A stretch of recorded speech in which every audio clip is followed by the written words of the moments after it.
Hello. Welcome back. Welcome back to Scrunchie AF with your host, Becky. Kiah. I'm Katie.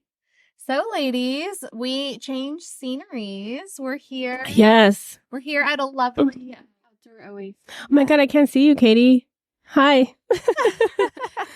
Yes. We're using this big as some natural sun cover for me. Yeah.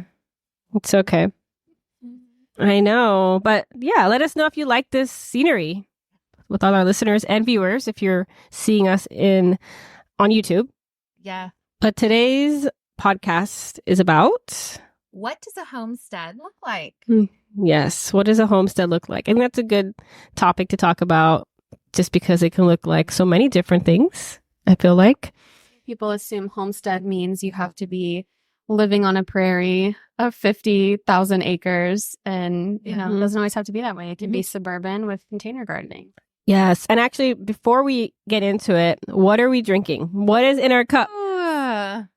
All right. So in my namaste mug. Namaste. I love it. I have Yupon holly. So it is a local native plant in our zone 9. Shout out to Florida. Right. And do we all have that in our cups? Right? Yeah, you and I. I don't. I actually have a Becky tea. I have our Roselle tea that Becky did me. Roselle. Shout out. So it's a local brand in Edgewater, Florida, Rise Yupon. So it's a family tea company. Love that. What does it say on this side? It says something like, be healthy, good. What is it? Oh, tea. Be healthy, do good. I love that. If anybody doesn't know what Yupon holly is, it's a great alternative to coffee. Yeah. Natural. A natural healthy kick. And this one helps to promote balance, energy, and vitality. It's antioxidant-rich. So it's medicinal herb is Yupon holly. And what's great about the tea itself, the loose leaf tea, you can re-steep it more than one time. So sustainability.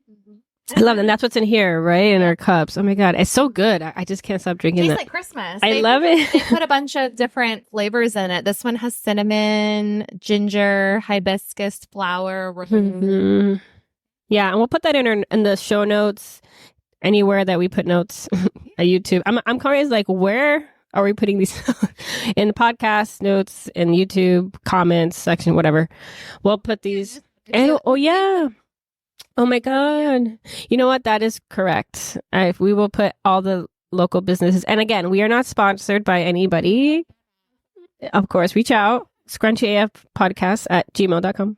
And I did some reading about Roselle after. Oh, you did? Did that. So it is a natural antioxidant. There was a list of 50 different things it can do for you. A lot. It can lower your blood glucose, not lower it as in like hypoglycemic, but lower it as in keeping it in good range.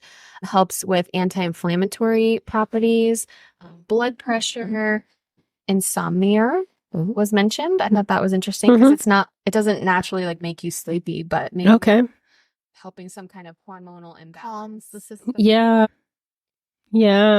It's lovely. It's so nice. I thought it was great. I put it in my steeper this morning and poured into these like big leaves. It is really good. I put like the teeniest hint of monk fruit in it. Yeah, I feel like refresher. We'll put that recipe, what Katie did, in her newsletter. Yeah. And so we'll do that. That's what you did. So yeah, Roselle is amazing. I'm glad you like it. Yeah. Into tea vodka. Oh my God, yes. I love teas. So Becky makes a lot of homemade herbal teas with her plants, her native plants that she has on her homestead, and uses her handy dandy dehydrator. Yeah, actually that Roselle was not from my property. That was from Frog Song, shout out, Frog Song Organic Farms in, I might say this wrong, Alachua. I like low key doing it low because I know I would butcher that. Sorry. Yeah, so it's there. And it's a you pick of just Roselle. I took my daughter. So yeah. I mean I had that video on my YouTube channel of how I picked it and preserved it, but yeah, that farm is amazing. So yeah. We'll put the Is that you pick her I know. You pick Blueberries. and Oh, that's cool. that's meaningful stuff. Oh, that's good. But herbs, I've never Mhm. heard of that. And it's an organic farm. Not all farms are organic, because it's expensive. We talked about that in the podcast about how sometimes it's really expensive. So, but they're actually organic. So it's pretty cool. Yeah. That's very cool. Yeah. So you can go on and on about this. I know. So Katie, let's describe your homestead. So we're gonna talk about how we have developed our homesteads, and then maybe some tips and tricks on how you can start your homestead. Yes, my homestead is still starting. We have almost. Ooh, we have some wildlife back there. Who is? What are they? The cranes? Sandhill cranes. Yes, Sandhill crane. Shout out. You're going to hear birds, cranes, and sometimes gunshots. Oh yeah, gunshot. I live next yeah. to a bombing range, so there's always fun things happening there. On the homestead. On the homestead. Anyway, so mine is still starting. We have just about 3 acres. Currently, we did some land resurfacing, so that is still just growing back some grass right now. But I have a teeny little garden that we have fenced off inside of our original fenced property. And the reason we have it fenced off is we have bears, we have dogs that are often on our property. And I just kind of wanted to keep everything out. Obviously, there's still squirrels and other things, but at least the big animals, keep it out from messing with everything. And I did mention in the previous podcast, I try to just do things for now that I know we're going to eat. Tomatoes, kales, peppers, zucchinis, all types of squashes, peas, green beans, things like that. My goal for this season is to put up one of those, what is it called? Trellises, the ones that go over. Like Yeah. cattle panel. Cattle panel. Or hog panels are good too. Yes, Mhm. because I want to grow a lot of vining things that are going to save me space, until I expand my little garden. Basically, the deal for my husband is we had to start small. And if I use up all that space, then he will build me something bigger. So I have to prove that Use I up can the space, Katie. use it all. I would love to add more. I obviously have the space for more trees, citrus trees, all types of different things. So I'm slowly going to start adding that in. And then bees are next on our list too. Woo woo. Yeah, I definitely Future beekeeper. more about the bees, but Brandon has mentioned bees multiple times. So I think that's going to be one of the next steps. So my homestead is still starting, but I do have a lot of herbs and things that we can use daily. So like basil, I have dried lemon balm for tea, Right. parsley, Cranberry hibiscus Oh my God. Yeah. and a Vicks plant. Oh my God. I think she's behind us. She is. Oh, right here. This can be Thriving. used for so many different medicinal things. It's so soft. They're very soft. It smells so good. And they smell just like Vicks that you buy in the store. Right. You can mash that up and strain it and put it into like a topical ointment. Mhm. It almost has like a menthol feeling, so you can Mhm. sick. And then I actually read you can steep them in a tea. Yeah. Yeah, when Hudson was congested, we put some leaves, we muddled them a little bit, put them on the stove, and just let it boil down, and just steam the entire house. So he didn't drink it. He was just like, yeah, it was just in case for anybody. Yeah, he didn't drink listening. it. We just steeped it like on the stovetop and let it kind of make some kind of like Right. aromatic. Natural Vicks. Yeah, natural Vic. I read that you can steep it and drink it, but I have not tried it. I don't know. You'll have to try it and get back to us. Yeah. Or Disclaimer. any of our Report back. subscribers, Oh. any of our listeners, if you Oh, yeah. try it, Yes. let us know how it is. And we get this perfect example or perfect time to talk about our disclaimer. Oh, yes. Oh, yes. We are not medical professionals. We're not giving medical advice. Anything that we say is my own opinion, does not reflect our places of employment. Yes, we are not scientists. We're not scientists. Yes. Nowhere near. I do have this nice porch area that we're on right now, and I did utilize this last season for container gardening. And I think Becky knows a lot about container gardening on your homesteads. I'm looking at you have some grow bags over there. Love it. After we took out it. Yeah. Bags. Yep. A lot of containers. Actually, I filled up half my grow bags with like organic matter Yeah. that were falling in the front. Perfect. So kinda just Yeah. providing nutrients. Yeah. The Flora natives are perfect too for that. Great. So you think your homestead is obviously it's in the making. It's just kind of starting a little bit, right? I mean, it's right. Brandon says that's not because he knows he's going to be the one maintaining. Brandon is Katie's husband, if you don't know. But we have irrigation. Oh my God. Perfect. There's a whole acre back there with irrigation. And something that Katie and I have both learned, a lot of native plants they thrive on neglect. Yes. So we have definitely learned that once you get certain things going, it's the initial startup, but sometimes if they are native, they're very low maintenance. Yep. So. And you work full time. So you're like a full time homesteader. So most people, when I think, well, I don't know, depending what you regurgitate in social media, you see the homesteader doesn't have a corporate job, is doing all the things, but you work every day. You go outside the homestead. And so does your husband. He's a firefighter outside. So it's not something that you're like, you're not here all day trying to do stuff. You have to work. So you have to do things when you're not working, which is hard because you're busy. Yep, exactly. So around here, our plants have to have what it takes to thrive in a neglectful environment and still survive. That's the type of A food forest would be perfect for you.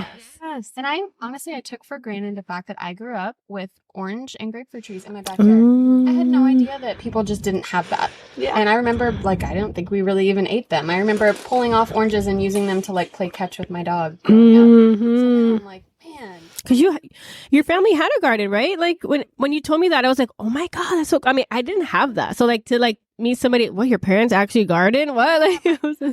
Oh, your dad did a garden. It was kind of like a joke as a neighbor. So I have pictures of me little with corn. That's so cool. That was a really cool growing. Definitely wish we could have done it more. Definitely wasn't an every year thing. It was more like every other year. But my dad is definitely into gardening and homesteading. His is. It's in your blood, Katie. Yeah. Oh, my grandma, she planted. Oh my God, your grandma is my soul. I don't never met her, but she's my soul sister. She's amazing. We should interview. My God, would she do that? Okay, yeah, no, we'll take a field trip. Would any of you have any interest from a classic she's a real OG. How old is your grandma? Is 70s, 80s? Okay. And she lives on a farm, pretty much kind of self-sufficient. She has goats and chickens and horses. And they had cows at one point, a huge garden. She actually does a ton of container gardening, even though she has property. She has them in 5-gallon buckets. And she has turnips the size of my head. Oh, I think there's a picture. Yes. If you're on our newsletter, if Katie wants to, we'll send that out so you can see. Yeah. But yeah, so what is your homestead look like? Mine is a baby homestead. Yeah, so I started homesteading in a townhome in Washington State. So I didn't have land at all. And you don't need a lot of land to homestead. So I did it. We can put pictures in our newsletter about all of our homesteads. I think, kind of like little collage of where from before and then now. But I had little mini pot, spot to garden, and it was, small, but it was maintainable.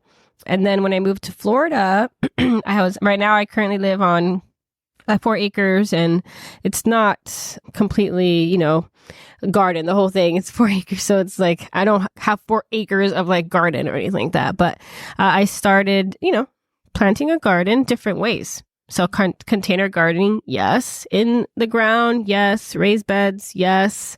So kind of dabbling and seeing what works. Just like your grandma, she has land, but she still uses containers. So I do that. Vertical. Yes. The Greenstock. Shout out to Greenstock. We're not sponsored, but we love them. Oh, I love them. And I'm trying to get your carrot. I do my carrots in the Greenstock and raised beds. Not in the ground yet because I'm building my soil. Carrots need nice soft. Actually, sand is good. The Florida sand here, but just a nutrient because I did do a soil test in my property and it's crap. Oh yeah, I would love to hear your carrot story. But yeah, I do all of that. Yeah, I feel like carrots is a really easy thing. Even people say that it's not easy, but first go around was go. I want to hear it. I want to I want to stop and I want to hear it. Okay, well, what is it? And then we'll dive back into Becky. No, yeah, I want to hear the carrot story. So I want to hear side story. So we started our garden in the springtime of last year, early spring. It was our very first garden ever. We only live on a third of an acre in a subdivision. So we definitely were a corner house. We have neighbors left to the right, to the side of us, and we have a school in front of us. So we're definitely not on acreage like you ladies. Suburban homestead. We're suburban homestead, Cool. but we do not have an HOA, which is why we moved there. So That's rare, isn't it? Not in DeLand. No? No. Okay. That's why we moved out there. Yeah, I know. And then I'm HOA. Yeah. So it's pretty great. We have freedom, which is nice. So last year I planted carrots. We actually did start them as little seed starters in little containers and then transplanted them into the ground. Took months until they actually thrived. And we had a whole, like half a bed full of carrots, a 4x8 bed. And my son and I went out and harvested some of the carrots. I did not know you were supposed to thin carrots. So they were all intertwined and 4, 5, 6 of them just growing together like little friends. They were like teeny little bits. And they were teeny tiny carrots. Right. And I said, we're gonna use these somehow. So I harvested the green tops, and I made pesto out of the greens and juiced some of the greens, and then used the other ones, what I could use of them. I skinned them and made them into baby food. But yeah, they were very interesting. So yes, thin your carrots. All right, Becky. That's cute. Oh, really? What happened to your sweet potato? No. I don't think so. No. What happened? Like, if you've ever seen a funnel cake, this is what my Oh, potatoes look like. Growing together. Do you have a picture? Yes, I do. Oh my God. I want to see that. And we'll put that in the newsletter. I'm curious. What? A funnel cake? It was the weirdest thing in the Wow. world. And if my soil was too packed down. Oh. what happened? Oh, maybe they could go down. Like rooted? I took the sweet potatoes. I saved That's interesting. Sweet potato. That was kind of weird. Wow. I want to see that. But yeah, that's cool. I mean, hey, could you eat the cluster? But you didn't eat it? Okay. You can't really take the skin off or clean it or anything, right? That's interesting. I want to see that picture. But yeah. Right. Okay. Yeah, my homestead. So right now, yeah, I garden on my homestead. I had chickens. I had like a lot, like 50 chickens. Shout out Sweet. Yeah. And then I started a flower farm on there. So it's like a farm / homestead for me. Because a farm and a homestead, I guess you can say it's kind of the same, but not, depending on what you do with your farm. It's a hobby farm, okay? But if it's a farm for business, that's a business, and that you actually are getting money for your stuff. And people can make money on their homestead too and not be a farm. So people can homestead, and then that's like the dream for most homesteaders, is to sustain your homestead with what you grow in your homestead or what you make in your homestead. So it's all the same. It's all in the same pot, So, but yeah, my homestead is primarily gardening. Because like a homestead, if you define a homestead, there's so many definitions of what a homestead really is. So I don't think it's a defined definition. Like you're in the suburbs, we have land. But then right now I'm going to be transitioning also, because I'm not going to have this acreage for forever. I have to, with my season of life, I have to actually go into a smaller location to homestead. So I'm going back. Like I'm going back to what I was doing before, which is like a small little suburban, apartment, homestead or townhome, whatever. So it's like it's not the end of the world if you don't have land. Like for me, it's a great example. Like I have land, and then soon I'm not going to have land, but I'll have land again. So yeah, you have to get creative. And I feel like homesteading is what you make out of it. You don't even have to be called a homesteader if you don't really like that label. But yeah, so self-sufficient. Yeah. I feel like everybody does everything different. Some people don't have gardens on their homestead, and that's fine. But I do, and I had chickens. So those are my main things. And, do all the baking and stuff. And I have kids. When you have kids on a homestead, it's also different too, because you have to be mindful of that. It takes time, and you have to learn how to incorporate that with your children. So, and sometimes, in this world of social media, and just if your kids go to public school or not homeschooled, you have to deal with the just pressures of society and what they do. And it's not the same as everybody being a homesteader. We don't do these things that Johnny and your second grade class does, who goes to Disney World every week. So it's kind of like you find a balance. And I feel like when it comes to homesteading with kids, it's a whole other topic. Definitely another topic we should do. Right. So, my homestead it's just ever evolving, I would say, because it's kind of like I'm never fully done. Like with it, like you're just starting, right? I feel like I'm just starting too, because I'm restarting all the time, and that's the season of your life. Yeah, and it's cool because you're always learning. It's so fun to be like, okay, I've done this before. That didn't work. I'm not doing that again. Right? That didn't. Right. So you're just always learning. I feel like that's really smart to keep a notebook. I know, like a homestead journal. Started last year, and I started this date way too late. Planted this, and this too late in the season. Planted my zucchinis way too close together. So I definitely wrote down everything I did wrong, because in the moment I was like, oh, I'll remember. But I was like, I'll write it down anyway. Now reading back, I'm like, I never. Yeah. No, yeah. Yeah. But how's your homestead, Kiah? How would you explain? I mean, you kind of did a little bit, but like you can dive into. But deeper. Yeah. So, right. We are in a suburban area on a third of an acre. So a corner lot, which with a pool that takes up most of the land. So we don't have a lot to use, but you really don't need a lot. We do have dogs. So we have different areas in the yard that we can grow on and some that we can't. So we chose to use our front yard. So instead of having a tailored, manicured lawn, we have an edible lawn. So, and we're kind of going into the idea of a food forest. Shout out to the front yard gardens. Yes. And that's where the best sun is too. So you have to, you have to find where things are going to grow. We've tried growing in the backyard, and we've got large oak trees, and it's very shady, and things just don't thrive back there. So we have the best morning and afternoon sun in the front yard. So that's where we have our bees. In the front yard. Okay. Yep. So we have some nice hedges that contain part of the bee sanctuary.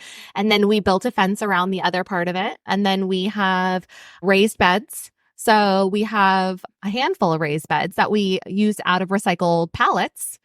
And so we did a very cost-effective way of starting our homestead, our garden last year. Right. And then we have tons of trees. So we have citrus trees. That's good. We have guava. We have a handful of banana trees. We have moringa. We have lots of little guys that we're starting, like a coffee tree, a pomegranate, dragon fruit. Like creating like your food forest, like around the front yard, I would say. Yep, front and backyard. Yep. So we are creating a food forest. We have Valencia orange tree. All kinds of stuff. So I joke around with my husband, once things actually start kicking into full gear, we will be in a forest. I want to know what people think when they drive by her. Yeah. Is anybody else full swing last year? I mean, it doesn't look messy or dirty. It is just like green and there's full of life. And I think it's beautiful. But I just wonder when people drive by, are they like, what is going on? Yes. Is anybody doing that around you? Like your neighbors? Nobody in our neighborhood is. I thought so. So we, we probably do get some feedback, but nothing to my knowledge. And, I think you kind of have to do what's right for you and not be scared too. Obviously, if you have an HOA, there are restrictions. Right. But if you're thinking about homesteading, you just have to do what's right for you and not be scared about what people are going to think. It could be worse. It could be an eyesore with broken down cars and trash in the front yard, at least it's an edible landscape. Right. Okay. So that's our little step. Yeah, sounds lovely. Yeah, and we're trying to figure out irrigation. So like low maintenance irrigation. We have these. Are you on a well? Yeah. Oh, okay. So you do city water and well. So right now we're on city water, but we want to connect to the well. Okay. We want to get it up and running. Definitely probably do that. That's cool. I never heard that. I thought you can only have one or the other, but you can have both. Well, maybe at one point her property did have a well, and then city water came through, and they just kind of abandoned the well. That's cool. I wish I had that. That'd be cool. We bought our house about 3 years ago, so the house was built in the 70s. Oh, okay. So it was probably original. Yeah, like people used to have actual. property garden. I mean, we don't have a water bill. Yeah. All this irrigation that we ran in the back. Right. Yeah. So. You have a well too. Huge. Or yeah, I have actually I collect rainwater. Right. So I do that. Too, I think. Yeah, you have we're trying. So okay. we have big barrels, which are recycled. So they're DEF barrels that we've cleaned out. We cut the top of them and we ran some piping that we put some holes in. So we're doing a little irrigation system with a little spigot, like a drip line. We have everything set up. We just haven't actually used it yet. If you are thinking about doing like a rain collector, mosquitoes and algae are huge here in Florida. So a couple of tips and tricks I've heard: you can do crushed up lemongrass in there to prevent the algae from growing. And then obviously you want to prevent snakes from going in there. So having some kind of like a grid system on top. I think what we're going to do is like a wire mesh lid to keep as many bugs and things out of it. Yeah, all that. Correct in saying it's illegal to collect rainwater? No, it's not. No, it's. I mean, it's a rumor. I feel like you can actually get like kudos for that. It depends on study. Yeah. Oh yeah. Oh, of course. Right. Right. I know some cities, counties. I mean, everything is like they try to regulate everything, but like widely, like it's not. But we will also, we'll also put some articles in our newsletter so you can debunk these things. Yeah. But yeah, I think that's important, saving water. Yeah. So let's talk about some tips and tricks for our listeners who are thinking about starting homestead. So maybe going back to starting them in pots. So starting things indoor seed starters, propagating. What are some tips and tricks you guys think would be good to share? I think start small because if you've never done it, you're probably already overwhelmed. And I always just think of like my mom in this situation. So I gave my mom this little basil plant and I'm like, you can do this one thing, start with basil. And even the basil was overwhelming to her. Oh. So it's still living. That's good. It's alive. So she can do it. Yeah. So I think starting small just to gain your confidence. Research like 2 things you want to start with. Basil, super easy to keep alive. And then what else? Mint's really easy. Mint is so easy. It's invasive, so be careful. Do not plant it in the ground. Yeah. And rosemary. Rosemary is so hardy. Love it. Things that like the average person would use. Basil in all types of sauces, mint for tea or upset stomach, and then rosemary on chicken. I mean, easy. Okay, now starting. I don't know what happened. So I have no idea. But I just noticed that right now, so I'm not sure. But it's 29 minutes. Did we stop and listen to? Yeah. So starting small, we have some tips of that, which is, we're going to workshops. Yeah, going to workshop, visit your local nursery because they have tons and tons of knowledge. They'll be happy to share your native plants for your zone. And if you're not located in, Central Florida, like where we are, they'll have some tips and tricks for overwintering your plants, what kind to plant, what seasons to plant. Farmer's Almanac is a fantastic tool. It's a book that is easily accessible. And like Katie was saying, when you do get started, keep a notebook. So even if it's not gardening, even if you're homesteading in other ways, making your own kind of lotions or face wash or, whatever you're making, make notes and make notes about things that worked. Maybe go on Pinterest, go on Mr. Google machine and write down notes, do your own research and, listen to other podcasts and, kind of just do your own research. And I feel like that way you're not getting overwhelmed because it can be overwhelming to get started. I did that. I made bread the other day. I made like a lemon bread. And one of my things I wrote down and remembered was that my house was way too cold and the bread didn't rise. And I didn't even realize. So I had to put my bread in the oven and leave it in there, like with it off, with just the light on, just to be a little warmer to rise appropriately. So that's one thing that I didn't even think to notice. So humidity and like even the temperature of your home makes a huge difference for those things. Yeah. And then go to the, like you said, workshops and the Florida Convergence retreat is a good one. It happens in December, where everybody gets together who are kind of like homesteaders. They don't really say they are homesteaders. They just do. Why though? Is that I know. say? I mean, Is it kind of like saying you're a vegan, where people are like? I mean, you can. I guess like you can say homestead, but it's not like a term that's thrown everywhere. You know, it's just like, oh, like, hey, what do you do? You know, they're like, oh, I garden. I do have a food forest, and they just kind of name everything they have. But in hindsight, it's homesteading. You know, but they're not like saying it's I like like the homesteader term. Not a It is label. all it's a label, but it's like, you know, people who just want to share what they do and how they're doing it in different parts of Florida. And then you have all these speakers who, you know, share their knowledge. There's like a moringa guy there. There's Amanda Pike who wrote the book Transforming Florida Yards. I love your wind chime. Sorry. It's so peaceful. I love it. So yeah, you know, and then she's amazing. She's in Jupiter, you know, like I was saying before to you girls, that she's like my Beyonce because she's amazing and she's inspirational. So yeah, so just what was the name of her book? Do you remember what her Florida book was? Transforming Florida Yards. Yes, Transforming Florida Yards, a regional food forest guide. Yes, go on Amazon, get yourself that book. I'm getting myself that book. Getting myself that book. Yeah, so yeah, because just go and be around the people. Yeah, I think nourishing relationships and starting relationships with local people that are like you, people that want to learn and are passionate about growing their own things, making their own things. It's about community. Like find it, because we can't do this alone. Yeah. And no one is reinventing the wheel here. Right. Yeah. I think people that are in it for the right reasons want to share. Yeah. So they don't, you know, if you're met with somebody who you're asking questions and they're being rude and nasty to you, they might not be in this for the right reasons.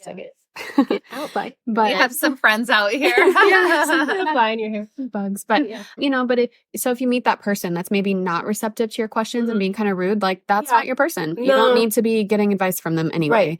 Right. Anybody who's in it for the right reasons will love to share their knowledge and wants you to be successful. So share their passion. Yeah. Yes. And not knocking people who want to make a living doing these things and have courses and like ebooks and things that can help. Yeah. I mean, you know, not everything's for free in this world. So, but yes, I feel like if you're just, you know, meeting somebody like going to that Florida Convergence, you know, retreats thing, no one's going to say, pay me $5 before I talk to you. You know what I'm saying? Exactly. Exactly. Your best tool to getting started is having a mentor. Yeah. That's one thing that I'm learning with beekeeping. Right. Is to find a mentor. Yeah. I still am looking for one. So anybody listening, if you're in the Volusia County area and you want to be my mentor for beekeeping, holler. I have a mentor that she's not ready for me yet, but yeah. Tracy, shout out. She's has a little flower farm. She's a beekeeper. Oh wait, I think I follow her on Instagram. You talked about her. She's the one local here that she posts all those beautiful pictures of her bees and well, no, that's not her. No. Okay. She lives in New York now. Oh, I have to find the girl who I'm talking about because I'm pretty sure she's local here. Oh yeah. She's in Mount Dora. Yeah, that was her. She was in Mount Dora. Oh, she moved to New York. Yes, okay, so I did follow her. And yeah, she was a good education source. But Tracy, she is in her 50s. Sorry, Tracy, I'll tell you people's age, but it doesn't matter because she looks amazing and she's gluten-free, you know, she's dairy-free, she's very health conscious. It's never too late to start that lifestyle. And she's been doing it for years and she's a beekeeper and she has a couple of beehives, I don't know how many, but she has them all lined up. Yeah. And so like someone like her, I would definitely go to, you know, so full, like when I go to her, the age doesn't even matter. Like she's my flower BFF and we just talk all things we cannot get out without like saying we need to stop and I need to go. Yeah. Because we keep going on. She's always giving me like all these cuttings and just here, take this. Like that's how we are with each other. We're like, here, you know, like we're not saying $85 for that. I think bartering clippings is so just the coolest thing. Yeah. I mean, the pothos plant behind you, I got from Kiah's baby shower. Oh, yes. She is thriving. You know, and then the other one was from when we first met. So I took all these clippings, you know. Love it. Oh, we have some little begonias over there. Shout out Mr. Sharman. Oh, yeah. Gave me some, what kind of spinach is that? Huh? What kind of? Oh, that's Okinawa spinach and some angel wing begonias. Yeah. So I got those as a little barter, Yeah. with some clippings. So Yeah, once you get started, you'll start sharing. You want to share what you have. yes. Katie has shared her Vicks plant clippings with me, Oh, and now they are The thing thriving. is impossible to kill. They are Becky, thriving. you can have that full Vicks little plant over there. You can have the whole thing. It is so easy to grow. Yeah. I think it's part of the mint family. I have some It's indoors impossible and to kill. outdoors, Okay. and they're both exploding. Hey, for someone who is a big homesteader, I've killed. I've killed. Oh, we've all killed a lot our of things. We've all killed our. So we've killed. It's trial and error. Trial and error. I have overloved a lot of things Yeah. and killed them that way. I mean, hey, your plants look good. yeah, I've learned to ignore them. So, Thrive on on neglect. neglect. That's the theme So- of my homestead. Let's wrap it up, ladies. Yes. What is our next episode? Episode 5, 6. 6? Oh, This is 6. 4. This No, is 5. No, this is 5. Oh my God! See my brain. time flies. Episode 6. Episode 6. What are we talking about? So just mentioned it. I think so. I think episode 6. Oh, we're how to diving be into sustainable. How to be Oh, sustainable. Yes, Yes. being sustainable. Giving you is tips Such and a great tricks. topic. how Yay. we'll talk to I'm you. excited. Yeah, about how we're sustainable, how you could be sustainable. Right, Yes. Scrunchies BFF. Until Make sure you Till next subscribe time. to our newsletter. Yes. Follow us on all the things. on the talk Yes. On the gram. TikTok yes, and the Instagram. yes. and the Bye. Instagram. Bye. Bye.